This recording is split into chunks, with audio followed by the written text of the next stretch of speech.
But first, figures out today show that over the past 3 months, your wages are not keeping up with inflation. That's because the numbers today confirm that wages have gone up by 0.8%. And that's been outstripped by inflation with its 1% increase in headline CPI.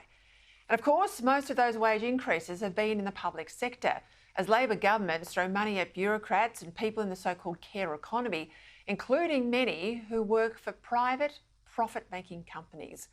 Now, what's becoming clear is that the Albanese government thinks the way to solve cost of living is for the government to spend more money, even though the government can only spend $1 on someone that it's taken from someone else. Labor does not get economics. It doesn't get that government only has money it's taken from taxpayers. And spending some taxpayers' money on other taxpayers, well, that's either robbing Peter to pay Paul, or it's a giant merry-go-round with your money that ultimately helps no one except the government. And it just continues to keep inflation higher than it should be for longer, meaning we pay more at the supermarket, at the Bowser, at the pharmacy, everywhere. Today in Question Time, the opposition challenged the government over its broken promises. The promise to cut your power bill by $275 per household per year. The promise to raise your real wages. The promise to reduce your mortgage. All promises that the Prime Minister was never in a position to keep and that the government should never have made. Here's the opposition leader, Peter Dutton.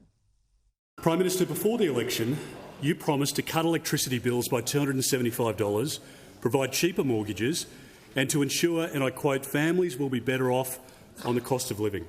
Instead of reducing costs for working families, he's delivered 12 mortgage rate increases, a 22% surge in electricity prices, and food and groceries have jumped by over 11%. Why does this tricky Prime Minister repeatedly promise one thing and do another?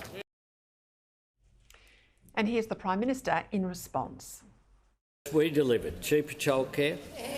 We delivered cheaper medicines. We delivered fee-free TAFE, which has just been opposed yet again by the Deputy Leader of the Opposition. And we expanded the single-parent payment. I assume they'll probably oppose the extra 2 weeks of paid parental leave. And we know as well that they oppose the 15% pay rise for our childcare workers, for our early educators. Listen to him. He just trots out a series of spending measures, even though these are essentially band-aids on a bullet wound. The $300 power bill subsidy, the 15% pay hike for childcare workers, the 15% pay hike for aged care workers. What the PM doesn't grasp is it's his job to tackle the underlying causes of the problem, not to throw money at them, because that's about the government looking good, not the government doing good. If the Prime Minister wants to help with power bills, he should stop forcing cheap baseload power out of the system in favour of renewables that only work when the weather cooperates. If the Prime Minister wants to help with childcare costs, well, it should stop imposing all the rules that force centres to be overstaffed with overqualified workers. And likewise too in aged care.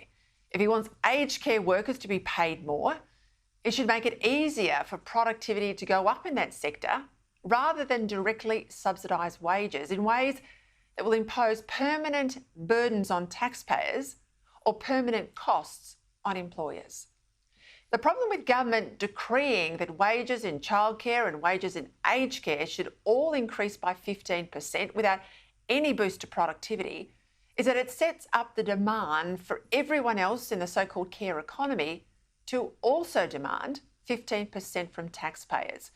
Workers in the NDIS, for instance, well, that's an entirely government-funded sector. They're now demanding a 15% increase, even though their average hourly rates approach $50 an hour.